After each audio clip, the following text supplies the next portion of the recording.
Je suis désolé pour mon silence depuis. Si je vis aujourd'hui, c'est par rapport à une actualité qui mine la société camerounaise depuis déjà un bon bout de temps, depuis mardi, le 17, je pense, oui, le 17 janvier 2023. Et malheureusement pour nous, plusieurs internautes et également que moi-même je ne pensais pas à cela. C'est vrai qu'il y a l'église, lorsque j'ai suivi ça par mon pasteur, or un coup de choc m'a fait vraiment mal car encore une fois de plus un enfant du pays a été assassiné. Je vais vous faire suivre l'actualité et après cela je vais venir pour que vous compreniez vraiment ce qui se passe. À tout à l'heure. Lire l'original. Lien. Retrouvé après près d'une semaine après son rapt, la dépouille du journaliste Martinez Zogo a permis de s'avancer sur des détails exceptionnels relatifs à son assassinat. 20 200 l'autopsie de Martinez Zogo. Une dépouille en décomposition avancée, 1000 allusions concordantes. Le corps sans vie du journaliste et chef de station de la radio Amplitude FM présentait des signes de torture extrême. À en croire le journaliste Paul Chouta, la victime a été victime de mutilation puis de sodomie avant d'être brutalement arrachée à la vie. Des annonces confirmées par l'autopsie réalisée après le transfert de sa dépouille à l'hôpital central de Yaoundé. Le journaliste Paul Desibi a confié avoir obtenu des proches du défunt les détails de l'autopsie. Guillemets double. Martinez Zogo. Lien. A un pied cassé, des doigts coupés, il a reçu des décharges électriques, on lui a fait manger ses excréments, la langue n'avait pas sa position normale, on lui a fait rentrer un objet dans l'un des orifices utiles pour besoins naturels. Révèle le journaliste. Le commanditaire. Paul Desibi a ajouté que la famille de Martinez Zogo ne promène aucun doute sur l'identité du commanditaire de ce crime odieux. Un neveu du disparu n'a pas arrêté de prononcer sans se cacher le nom de celui qu'il estime être le commanditaire de ce crime crapuleux aussi. Sur le bout de nombreuses lèvres, le nom du patron de la télévision Vision 4, Jean-Pierre Amougou Bellinga. Le journaliste J.P. Remy Ngono partage entièrement cette déduction. Son acharnement justifié et noble afin de découvrir la vérité sur les chapitres 65, 94 et 57 du budget général de l'État lui a coûté la vie. Il est mort en raison de ce qu'il savait. Victime de ce qu'il savait sur ses chapitres budgétaires. Victime de ce qu'il a publié. Victime de ce qu'il entendait manifestement publier par la suite au vu de sa détermination, a confié Remy Ngono. Et poursuivre qu'un ordre a été donné pour la sale besogne. Le président du groupe L'Anecdote Jean-Pierre Amougou Bellinga avait donné des instructions tenues des réunions pour dire que les journalistes camerounais qui dénoncent ces multiples frasques et surtout ces multiples détournements avec son gang sur la ligne 94, ligne 65, la ligne 57 avec des faux marchés, tous unis de bas en haut de la pyramide étaient unanimes qu'il fallait arrêter l'hémorragie des secrets qui étaient balancés, l'émission de Martinez Zogo, lien, était devenue très encombrante, a lancé Remy Ngono.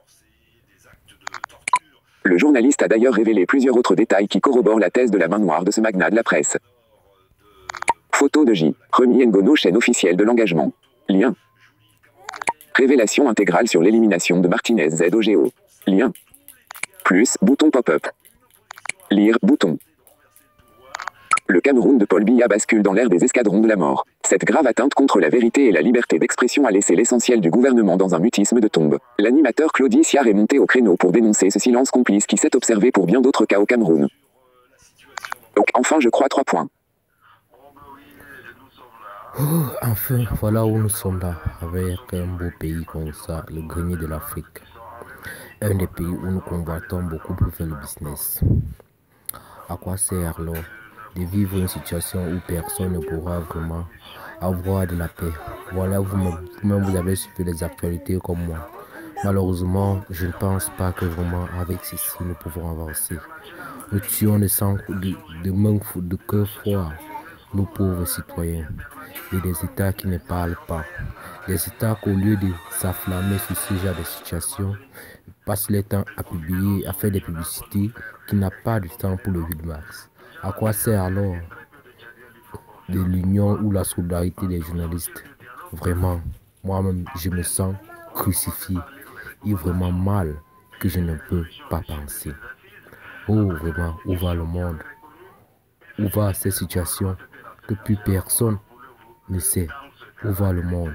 Où va Martin? Oh, ce pauvre citoyen qui ne faisait qui ne jouait que son rôle et qui ne faisait que son métier. Le voilà assassiné par des individus qu'on se fait croire qu'on ne les connaît pas. Pourtant, tout l'État est au courant de ce qui se passe. Après 10 ans, informant qu'une enquête a été ouverte, pour donner clair, pour éclairer cette affaire. Malheureusement, à quoi doit aboutir cela si dans le passé rien n'a été fait pour les autres journalistes et ces personnes qui ont été aussi assassinées? À quoi sert d'ouvrir une enquête qui n'a ni tête ni queue? À quoi sert d'ouvrir une enquête tant que vous connaissez tous les coupables? Oh mon pays, oh mon très cher beau Afrique, encore une fois de plus, tes paysans sont assassinés. Encore une fois de plus, ceux qui essaient de te donner une valeur à la vie du monde sont assassinés. Oh mon beau pays, oh mon beau continent, pourquoi nous mourons entre les mains de ceux qui se font appeler pour des dieux, de ceux qui n'ont pas de pitié pour l'être humain? À quand serait la justice populaire?